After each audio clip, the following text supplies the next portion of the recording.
Wonderful. Thank you all for joining us today. I know it is a very busy start to the academic year here in September. So thank you so much for taking some of the time, probably during your lunch, to talk with us today about some of the really important ways that carbon offsets are interacting within the higher education space. My name is Meg Baltus, and I am a market development associate at Tradewater. Tradewater is a project developer, and we focus primarily on the management and destruction of non-CO₂ gases. We are very excited to have been partners with Tradewater when Second Nature since 2024, where we have been working on a campaign to have a 1 million tons of impact within the higher education space towards carbon offsets within the non-CO₂ gas sector. So thank you very much for all coming to speak with us today. We appreciate all the questions that we got coming in on the registration list. I will be turning it over to Meredith in just a moment to kick us off, start us with a few of those questions answered. But I also just wanted to let everybody know that we will be having an audience Q&A session at the end. So if you have any questions, please feel free to put it in the Q&A section or in the chat, which we will be moderating.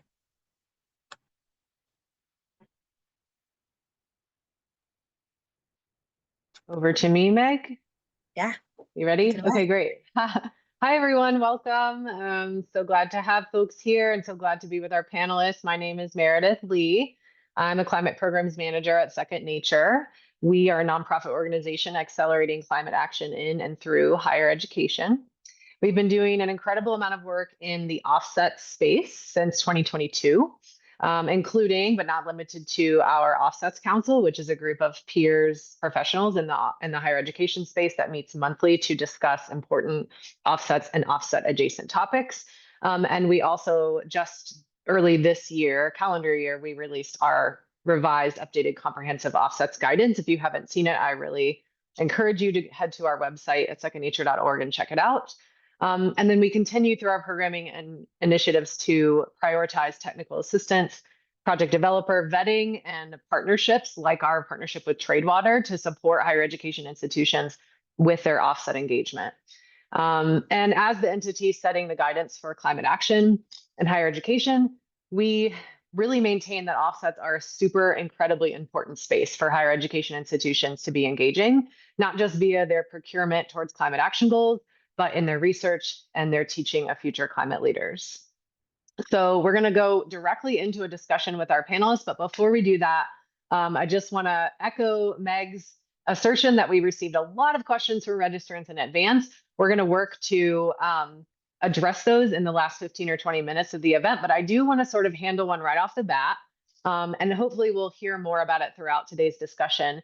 But we got a lot of questions about whether engaging with offsets like eclipses institutions' abilities to meaningfully decarbonize or mitigate their emissions. And what we see at Second Nature through our work with over 400 colleges and universities and our climate leadership network is that engaging with offsets does not mean that campuses aren't doing actual mitigation. It's hardly ever an either or proposition. And in fact, we see our most carbon offsets engaged institutions accomplishing some of the most meaningful decarbonization. And we see institutions who have invested in offsets early making more financial decisions that consider the true impacts of climate. So I'm very excited for today's discussion, and I'd like to quickly introduce our panelists and then turn it over to them to tell you a little bit more about themselves. So we are thrilled to have Chris Norman, Senior Director of the Office of Energy and Sustainability at Oberlin College, Alexis Reyes, Director of Sustainability and Energy Management at Pomona College, and David Baker, Donald McGregor Chair in Natural Science from Austin College. So in that order, I invite our panelists to tell us a little bit more about your institution, your role, and what we can look forward to hearing from you today. Chris? Thanks, Meredith. Thanks, Meg. And I just want to thank again Second Nature and Tradewater for the opportunity to talk about this important topic related to sustainability and climate action. So as Meredith mentioned, I'm with the Office of Energy and Sustainability here at Oberlin College and Conservatory.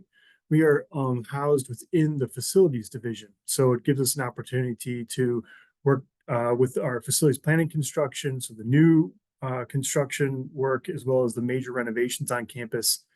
And then work closely with our facilities operations team for the existing operations and how we are embedding our sustainability practices throughout campus and moving forward. Oberlin College has an enrollment of around 2,800 students between the college and the conservatory. We've got 2.7 million square feet as far as conditioned space here on campus. Our greenhouse gas emissions, our scopes 1 and 2 are about 9,000 for our offsets are about 9,000 megatons. And with our limited scope 3 brings us around 11,000 megatons. I should say total for our greenhouse gas emissions. We set early our goal to become carbon neutral, and we're excited because this is the year we've achieved carbon neutrality, but we're going through commissioning and working on third-party verification, because what we have done here at the college has really been driven through our investment in infrastructure. As Meredith was saying, it's really about walking the walk.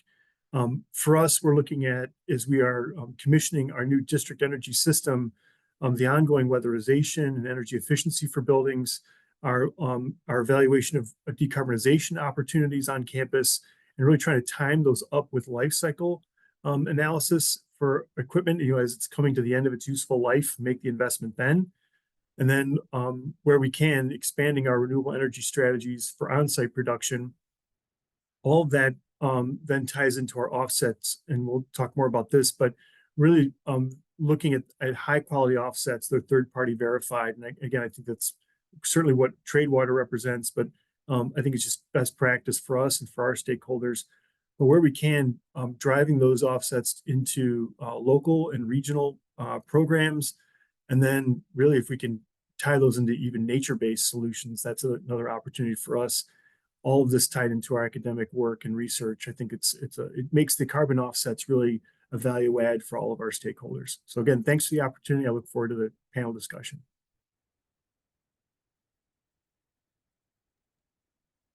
Awesome.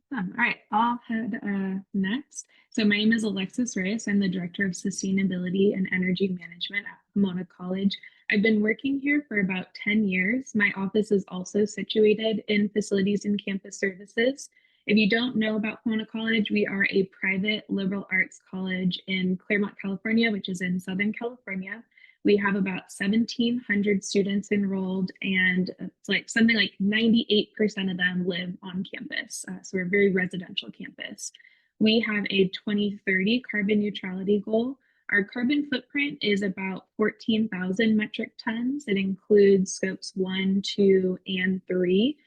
Currently, our scope 3 is our largest component because we have been working hard to reduce our scope 1 and scope 2 emissions. We have a goal to reduce our energy emissions by 50%. We're on track to do that by 2030. Similar to what Chris was mentioning, we have been working a lot on commissioning and energy efficiency. We're in the early stages of looking at electrification on campus, and then on campus renewable energy. And then we're also looking to do a virtual power purchase agreement for our electricity emissions. And as far as our carbon offsets, over the past 3 years, each year we've been purchasing around 1,000 to 1,500 metric tons of offsets. And we do that through an air travel offset program with our departments. We did that at the department level. And in the offsets we're looking to purchase, we're looking for high quality offsets and different ways to engage our faculty and students, because we have a lot of skeptics on campus that I'll talk about later. So I'll leave it at that, and I'll pass it over to David. Hi, everyone. Thank you so much for taking time to be here today. We hope that this session, by the time you leave, that you have a little bit more insight about how you might be able to incorporate offsets into your climate action plan. My name is David Baker. I'm a professor of physics at Austin College. I also serve as Austin College's head delegate to the United Nations Climate Change Conference. Austin College is located in Sherman, Texas, which is not Austin, Texas. We are located about 60 miles north of Dallas, close to the Oklahoma border, in an area that's becoming known as Silicon Prairie because of the investment of the semiconductor industry, starting with Texas Instruments. Related to this particular webinar, Austin College signed the President's Climate Commitment, now known as the Second Nature Carbon Commitment, back in 2008. Our first climate action plan was in 2010. Our most recent update was in 2021. And as part of that 2021 Climate Action Plan, we have a goal of becoming carbon neutral by the year 2034. Now, carbon offsets are a big part of that action plan, and how we plan to reach that goal is incrementally. Last year, we offset 10% of our carbon emissions. This year, we plan to offset 20%, adding 10% every year until we reach carbon neutrality in 2034.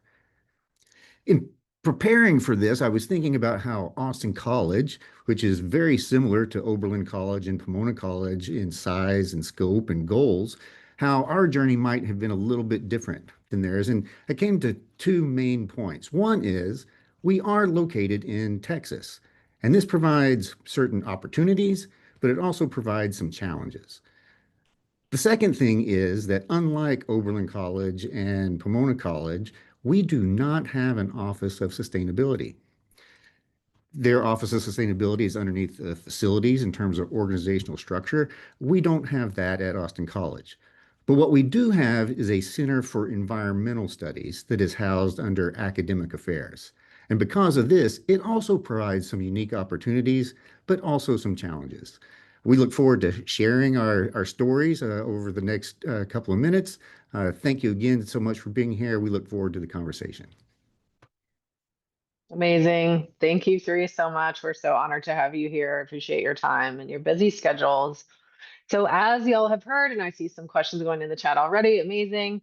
As we've heard, we are going to be speaking with professionals at smaller colleges today. And this is like one of the key focuses of today's webinar, and partly in direct response to the feedback we've gotten about past webinars that we've done on offsets is like, oh, what do you do when you're at a small college? What do you do when you have barriers that small colleges face? What if you don't have a huge endowment? What if you don't have a lot of financial resources, capacity? What if you don't have an Office of Sustainability? So welcome. We are here to really address all of those things.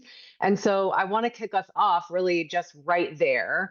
If you could each highlight the barriers that you encountered to engaging with carbon offsets, from lack of personnel, lack of financial resources, controversy, I think Alexis mentioned. If there's any that we haven't mentioned so far, what are they and how are you addressing them? And if we want to go in the same order, we can, or if you just want to popcorn it, that's fine.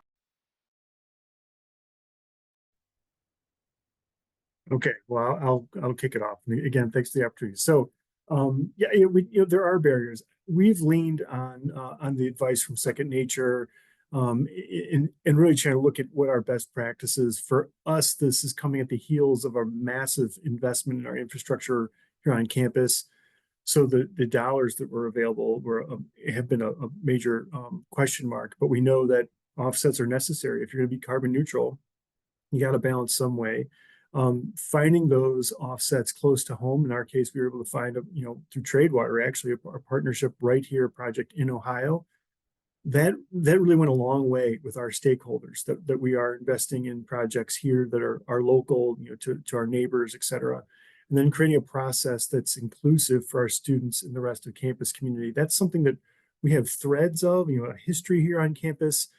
As we're looking at now the finals coming back from fiscal 25, I look to more fully engage in that work. So again, balancing what the recommendations have been from Second Nature and some of our other partners with what our local priorities are. But it's really opened up a lot of great conversation here on campus.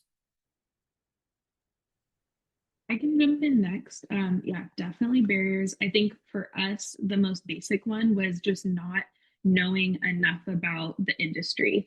And there's a huge learning curve. And we have some existing committees on campus. So we had a committee of faculty, staff, and students who work on sustainability issues already. And we did a deep dive looking into all of the different types of carbon offsets that were out there. Naively, we thought, yeah, you just plant trees and that's it. But it was much more complex than that. And then we also had a unique opportunity. I think an advantage of being at a smaller college is that my role, I get to sit on one of our trustee committees for facilities and environment. And our trustees took an interest to learning about carbon offsets because they too thought that it was just as easy as buying carbon offsets. It doesn't really matter what they are. Let's even move up our carbon neutrality date. And so we put together that group, and one of the students on the group sent a survey out to the community, just pulling their sentiments on carbon offsets. And it was a resounding, we don't like carbon offsets, we don't want them, we don't trust them, there's no good carbon offsets. And it was this fantastic wake-up call to our trustees and our committee that, you know, it really does matter. Like, quality does matter. Not everything's going to be the same, and we need to do our part in learning about this industry to educate ourselves on what's out there, to find which ones are high quality, and then educate our community on what that looks like. And I'll also share that, like, funding is always going to be a challenge as well. We were fortunate in that one of the questions that came through was talking about offsets for study abroad specifically. We were fortunate in that our study abroad office, who is one of our naturally top traveling departments on campus, actually reached out to us saying, hey, we know we travel a lot. What can we do about it for sustainability? And so that sparked an interest in us to research carbon offsets and create a model where departments can offset their air travel. So our office, we calculate the air travel for the departments. We use Workday, and so we have a student who created a calculator that takes stuff from Workday and then inputs it into miles. And we're able to offset those emissions from the study abroad budget. So the one that is traveling is squeezing that into their budget, which I think is an important step of awareness for them to pay for that. And our admissions office also volunteered to start with that. So we've been doing that. They're feeling it in their budgets, so we're not sure how long we can convince them to keep paying for the offsets, but it's our goal to socialize the concept with our departments ahead of our carbon neutrality goal. We expanded that to advancement, and then this year we're hoping to expand to our athletics department as well. So those are some of the barriers and ways that we're constantly working on those iterations of how to address the barriers. Great. I'm glad you brought up study abroad, Alexis, because that has actually been one of our challenges as well, and lack of resources. Before I dive into that, though, I think I need to back up and give a little context about our climate action plan. Our philosophy is to reduce emissions as much as we possibly can. And for those emissions that we just can't eliminate right now, we want to purchase high quality offsets for those. That action plan, in that process, I should say, has allowed us to reduce our energy consumption and our emissions by almost 60%. One of the advantages of being in the state of Texas is that energy is deregulated. We have choice of energy providers. Austin College's electricity is now 100% wind energy. And also through some energy efficiencies, we've been able to reduce our emissions. But we still do have carbon emissions. Some of that is from natural gas. Our hot water chiller system is fueled by natural gas, but much of it is because of travel, faculty travel, staff travel, but international study travel. And that's where the lack of resources for us really comes in. We want students to travel internationally and to have that experience. That's not something we want to reduce, so carbon offsets are part of that solution. Back in 2010, we offset our international study abroad travel for students. We were very pleased. We thought we were making progress. And then it was recognized that it might not be fair to charge the students that fee for carbon offsets when other travel, such as athletics or faculty and staff travel, wasn't also being offset. Austin College did not have the resources at that time, and perhaps still does not, to be able to offset all of that travel. So that put sort of a stop to our carbon offsets. It became voluntary after that point, which effectively killed it. There were some travel things here and there, events here and there that were offset, but for the most part, we were not purchasing carbon offsets. The solution, or what we think is the solution, is now we're considering this completely from a different perspective, holistically. We look at Austin College's total carbon emissions, and now we think of it as offsetting a percentage of those carbon emissions. So, for example, 10% last year, 20% this year, and we think that's making a difference. For example, for $350, you can make a day at Austin College carbon neutral. That type of message, institutional advancement and fundraising really likes, because it's a simple, clean message. And we've seen more progress in terms of raising funds and increasing our resources because of this change in philosophy. Thanks. Fascinating. Thanks, everyone. So that was like a quick hit on barriers, and I'm sure we'll continue diving into them a little bit. I want to go more deeply into students quickly, because I know sometimes students are the biggest critics of offsets, and there's also just a huge ability for learning in the offset space, whether or not the conclusions students are coming to are negative or positive. So what opportunities have you seen to engage students either in your research and selection process or vetting or anything like that?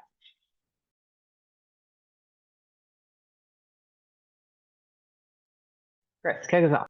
Sure. You want me to go again? Okay. Yeah, I mean, clearly our students, our staff and faculty as well, really engaged in sort of critically thinking around the carbon offset question. So our students have been helping us. Our Office of Energy and Sustainability, we employ over 35 different students in our office, and some of those students then are working on our greenhouse gas inventory. So verifying that, including air travel and commuter miles, et cetera. But we also have a student-run Green Edge Fund on campus. So it's an opt-out fund that students pay every semester, and the Green Edge Fund has a carbon fund within it. So we think that this is going to be another opportunity for us. This first round, the offsets are paid for directly by the college, but as we're looking at local opportunities for, like even hyper-local, here on campus or in the city, in our county, students are beginning to develop the criteria that we could use and promote that for. But again, we want to make sure that those are verified and meet the other criteria. But in the academic space, students are using their class work looking at those opportunities, and so we can develop longitudinal studies that are achieving carbon sequestration that could be that would be then eligible for carbon offsetting on site. Our college, again, it was an investment through our infrastructure. And so all the students, the whole campus has been impacted by it. And I think the carbon offset discussion really fits along with, we all have a role to play, but it's been unique because it's the design enabled us to reduce our greenhouse gas emissions, scope 1 and 2, by 85 to 90%. So, but even using a limited description of scope 3, as I think Alexis was talking about before, now this is an ongoing story, and how we better understand our impact, that just seems to open up more opportunity for student engagement. I can piggyback off of that. One of the things that I mentioned with the last question was that we had a subcommittee looking at our carbon neutrality goal that was with trustees, faculty, staff, and students. That survey that the students sent was very crucial in shaping our learning process for that. And then with that group, we also collectively drafted a carbon offset purchasing policy that defined our ethos, which mentions decarbonization first and then using carbon offset second. And that was loud and clear as a result of that survey. And then we also wrote different criteria of how we define high quality offsets, what that looks like for us at our campus. And then also defining some preferences that weren't required, but things like tying into our academic mission or having something that is that has a storytelling aspect that relates to the mission of Pomona College. And so our student representative was able to help draft that policy. And then we circulated that policy amongst the students, this iterative process, to get continued feedback on that. And that's been really helpful. And again, something that we found in that survey is that there's just a lot of mistrust in the industry, which is valid.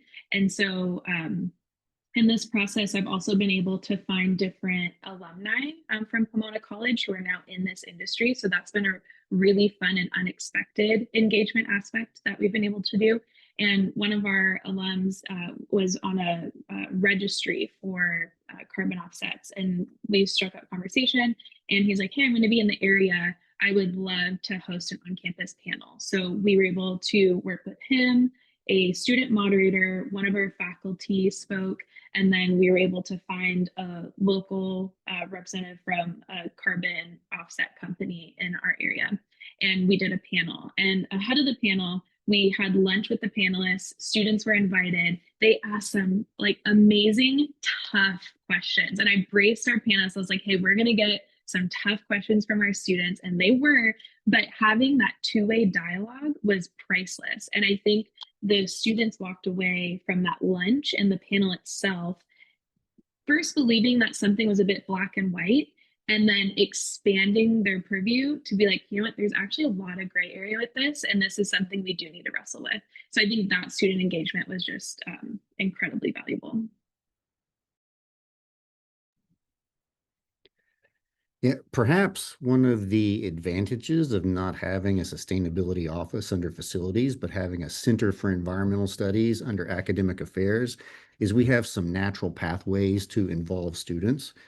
Courses, for example, carbon offsets are discussed in courses, and we also have co-curricular activities as well. So I just want to mention three really quick examples. In one course, environmental studies course, students have a semester end project where they submit a proposal for a greening initiative to be implemented, perhaps implemented on campus. In that presentation, stakeholders from around campus are invited. As an example, there was a proposal related to food waste, and Aramark, our dining service provider, was invited to that presentation to hear this idea. And our stakeholders have been very receptive to that. A couple of years ago, there was a proposal presentation about carbon offset providers. So that's one way that carbon offsets have been incorporated in classes. Another way, and we're excited about this is going to happen this year. Meg at Tradewater is putting together a module or package for our upper level environmental policy course, in which students are going to address carbon markets, carbon offsets, some of the benefits and challenges of carbon offsets as part of the climate solution. So we're excited to work with Tradewater to incorporate information that is current and relevant into the classes. And then the co-curricular, which happens at colleges and universities across the country. One sort of unique thing that we have implemented is a carbon-friendly Friday. And that Carbon Friendly Friday, there's a newsletter that is it's written by the Center for Environmental Studies coordinator, and it's distributed to faculty, staff, and students.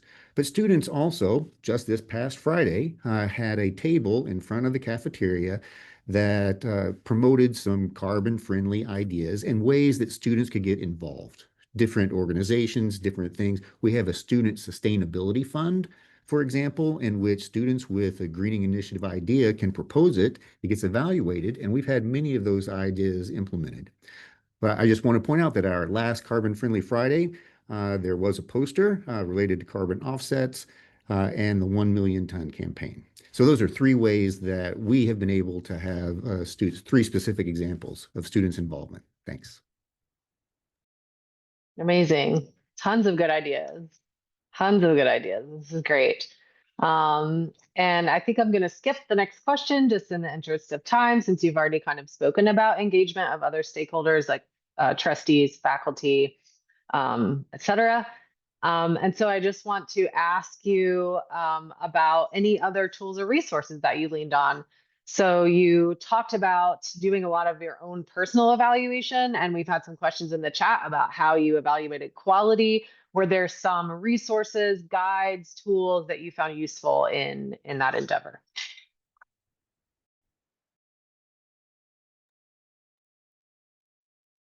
I mean, again, for us, Second Nature has been a fantastic resource. In addition to the resources at Second Nature, we've been working very closely with Evergreen Energy and their experts on our district energy design and implementation, and so we've been consulting with them.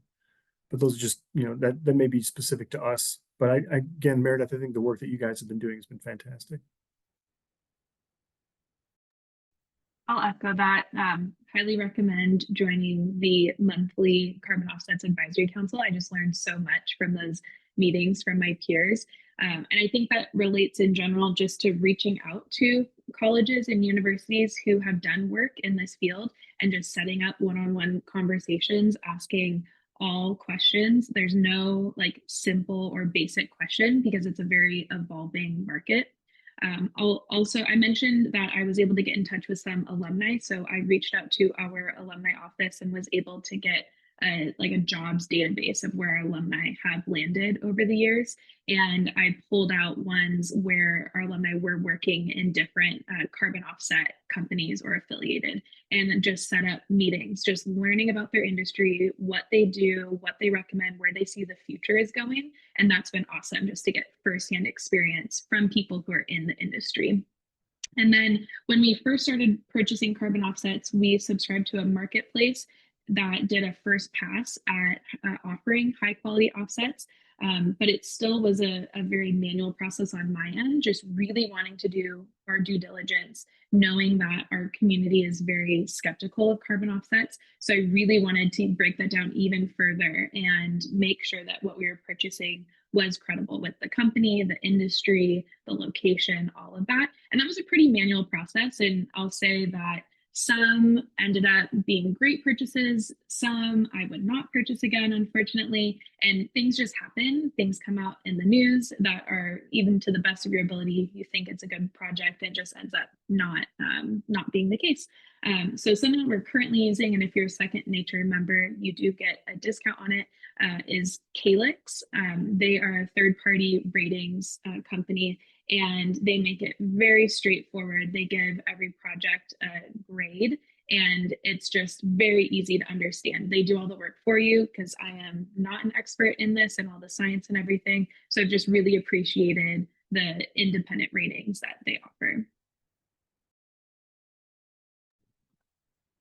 Well, I guess I want to second the Second Nature Carbon Market Offset Guidance document. It's a fantastic resource and covers uh, almost anything that you might think of in terms of evaluating and selecting offsets.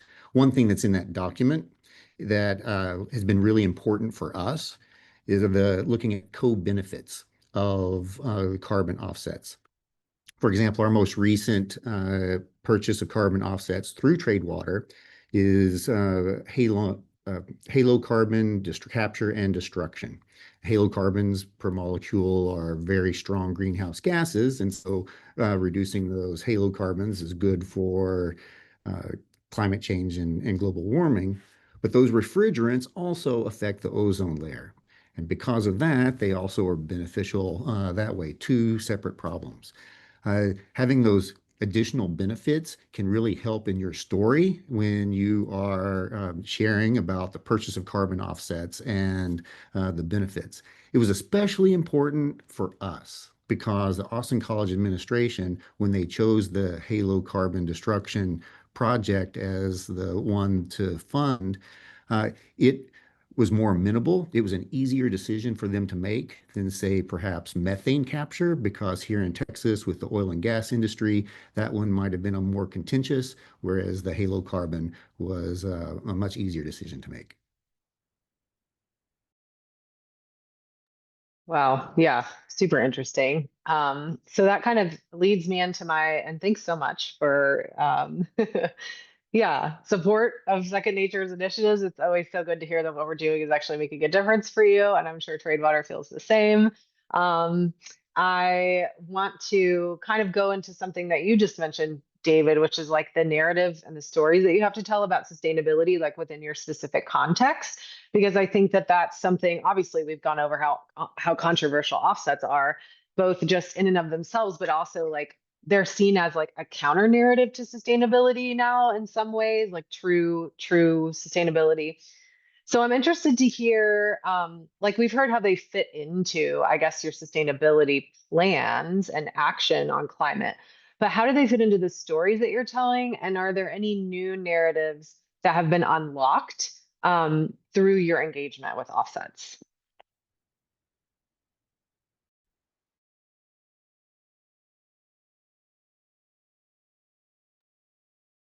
Meredith, you want me to go first again? Okay. I think that one of the things that has been, I don't know if it's been unlocked, but it certainly has brought back to the surface for us is the opportunity of, as I've mentioned before, our Green Edge Fund and our academic research and working with our community, how these things can fit together. If we can expand our carbon offsetting program in a way that can lead to investments in our local community, thinking about equity and access to decarbonization of households, of businesses, can those be ways that we can further not just the campus climate goals, but also our city's climate action planning? Our college, it represents about 25% of the city of Oberlin's greenhouse gas emissions, and the opportunity for us to kind of leverage that, especially for those members of our local area that are underserved. That seems like it could be a win-win. So the folks are really getting energized around that. I would say this is an area that we're still exploring. I'm collecting a lot of different connections that are happening across students and faculty and alumni even for this market, but nothing that we've really shared externally yet, but I'm really looking forward to that opportunity. One of the connections that we had is one of the offset projects we supported was a reforestation project in Montana. And one of our students reached out and she's like, hey, this is where I'm from. And this is like a well-known area that like needed a lot of love. And so we just like talked over that connection. I loved hearing that it was something that was personal to her and that she could vouch for. We also have a new construction project that's in the pipeline. We haven't started yet, but it's our Global Pomona Center.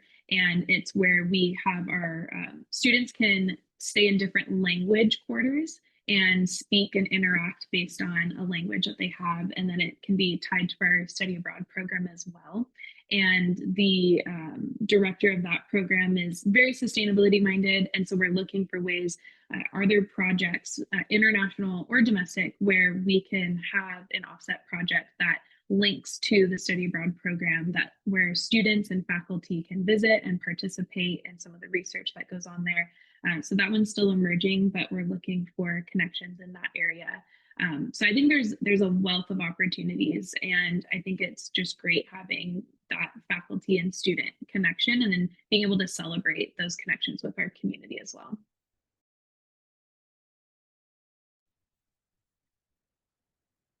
Yeah, I would say that our climate action plan and carbon offsets as part of that climate action plan, at least over the past couple of years, has helped elevate the conversation on campus and really develop a couple of narratives that we weren't able to share, to have in the past. And the first one is one that I've already mentioned, that we reduce carbon emissions as much as we possibly can. And for those emissions that we just cannot eliminate at this time, we purchase smartly reliable, high quality carbon offsets. That story, that narrative, we wouldn't have been able to have 3 years ago. Related to that, another narrative is that because the college has committed to this climate action plan and we are purchasing these carbon offsets, it shows a commitment that the climate action plan is not just a collection of words, but it involves action. And so this is the second narrative that I would say has emerged, and that is that this action, at least we believe, that this action the college is taking inspires hope. That's the narrative. In action inspires hope. And we think that kind of narrative can make a really big difference moving forward. Interesting. Great. Thank you. And I want to go back because there's a question for you specifically, David, in the chat about, and it's narrative related. You mentioned earlier that you are working on promotion of a voluntary investment, I guess, in the campus's offsetting fund. That's like based on the kind of the overall emissions of the campus. And Kate Nelson asks, are you saying that your goal of 20% offset right now is you're using that to determine that $350 example per day? Yes, okay, thank you. Yeah, a point of clarification, that $350 a day would take our total carbon emissions, which is 6,000 metric tons CO2 equivalent, divided by, and then the price for that 6,000 metric tons divided by 365. So the $350 a day would be 1/365th of the total cost of emissions. What our institutional advancement team has done is now when you go to our website and go to the donors site, there's a pull down option for the climate action plan and investing, donating to it. Interesting. And okay, great. And so is that based on further, because there's another question about the price per ton that you are willing to pay as an institution from Emory in the chat. And so are you basing that cost, David, on Tradewater offsets and the price of those that you've already worked with? Do you have a range? And similarly for Chris and Alexis, do you have like a target price range? Yes. Okay. So thank you. In our climate action plan, we made an assumption of a certain cost of $20 per metric ton. That price is fluctuated a little bit and has gone up recently. So we will need to make those adjustments as we move forward over the next 10 years, of course. But yeah, we made an assumption of $20. Ours is similar. Yeah, we love Tradewater because we're able to have credits that are high quality, and it's around that $22 mark. And currently, our departments who are opting into our air travel offset program are comfortable with that price point.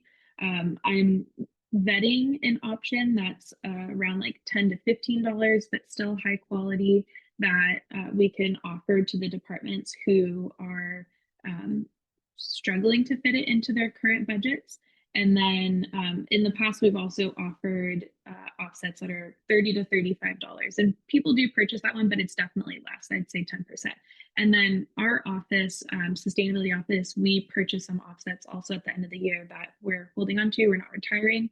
And our goal is to bring our total campus average to about like $50 a metric ton. And the social cost of carbon can go all the way upwards of like $250 a metric ton. We've purchased some credits that are at that higher price point, a small tonnage, but for some of the projects that just seem like really cool carbon dioxide removal projects that are just like really high quality and emerging, just because we have a small bit of our budget that where we can support those projects that are at the higher price point, but doing really good work. Alex, I want to hear more about your evaluation in the program you guys are running. I think it's really interesting.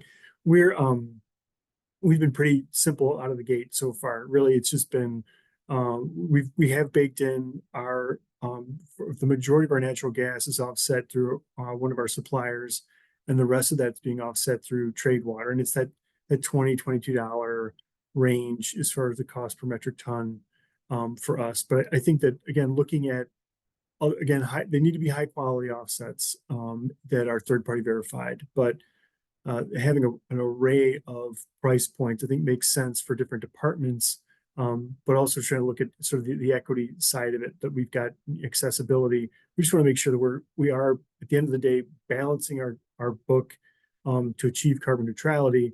But part of our messaging really has been that this is a stewarding effort. It's a milestone along the journey toward being climate positive.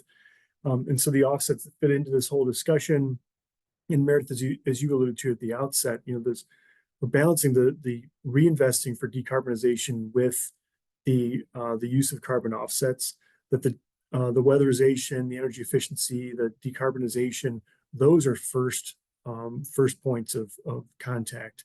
But the offsets are really being used for balancing, but also for that sort of value add, as we've talked about. But that's roughly what our price point has been. Fantastic. Thank you. And so it looks like Meg is going to type an answer to this question, which has gotten 2 upvotes, but and you have mentioned third-party verification several times, each one of you. But this question from Thomas is about a little bit more detail, I think, is what Thomas is after on the way you assess the quality of the carbon credits that you are procuring and how you ensure that they are real. Yeah. So that would mean like the integrity of the greenhouse gas, removal or avoidance. Meredith, I'll just jump in live really quickly as I was typing out that question, Thomas. And thank you so much for asking, because I think that is the crux of a lot of the criticism or apprehension we get around carbon offsetting within any space or sector. As Alexis mentioned, again, third parties are a really wonderful way to make sure that credits meet certain quality indicators. So on the project development side, we create very strong and robust methodologies that are constantly being reviewed to the highest level of science available. We really focus on making sure that credits are additional, that they would not exist without the voluntary carbon market, or there's not some other type of method or way for this work to be done, that they are highly permanent and the work will not be reversed. And as Dave mentioned, that there are co-benefits in the other types of environmental sectors as well. So for a company like Tradewater, where we focus on the non-CO2 gas space, we are not only focusing on eliminating gases from the atmosphere, but the impacts on soil and water and human health. So again, when we are talking about how to ensure that these projects meet our certain quality standards, it's really important to have a good relationship, I think, with the third-party verifier or intermediary you are using, or with the project developer themselves, to really make sure you have a good understanding of how each of these standards is being met and to be able to go through that due diligence process.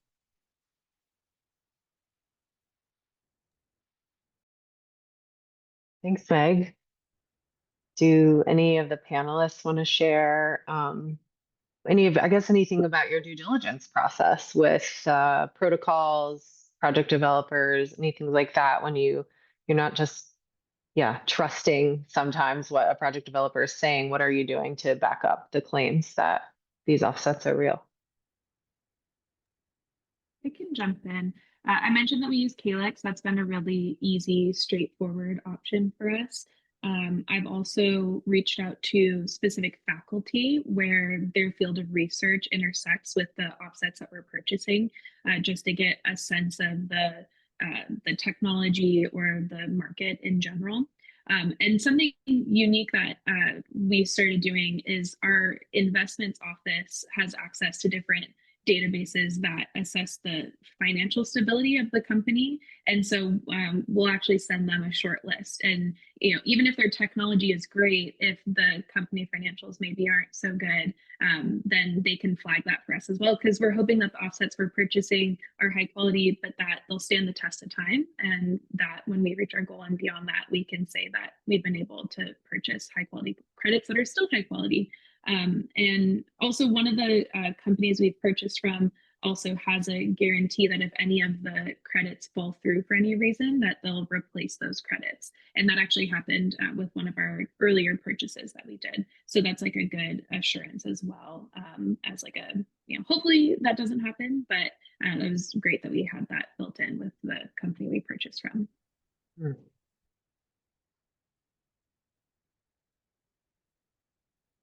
I'll say too that, everybody mentioned Second Nature supports. And one thing that we do is we have trusted partners such as Tradewater that we do a vetting process on. So that's one of our member services. We read the methodologies, we talk to the registries that administer the methodologies, we talk to the partners. And as you can guess, then we tend to only work with partners like Tradewater who are very open to being questioned like that and are very transparent about the ways that they work and the projects that they do. And so if we're recommending a project, campuses can guarantee that it has been vetted in addition to just a third-party verification. And then we also have identified through our project guidance that I mentioned, project types that are maybe lower risk for certain values that you might have than others. So if you download the carbon offsets guidance, you can see a pretty comprehensive summary of about over 20 different project types. And it'll give a brief summary of like, what is the scientific status of those projects? What are the real opportunities? what are the real questions that still surround those projects. And then we give a quick project project type level. So that would be so a project type would be like destruction of ozone depleting substances, or enhanced rock weatherization or something. It's not going to be the specific project, but it's going to be the type of project. And basically that assessment says, like, what's the risk of it not being additional? What's the risk of this project type being overcredited? Is this a better project type for an offsets claim, or is it a better project type for institutional research or other investments of resources?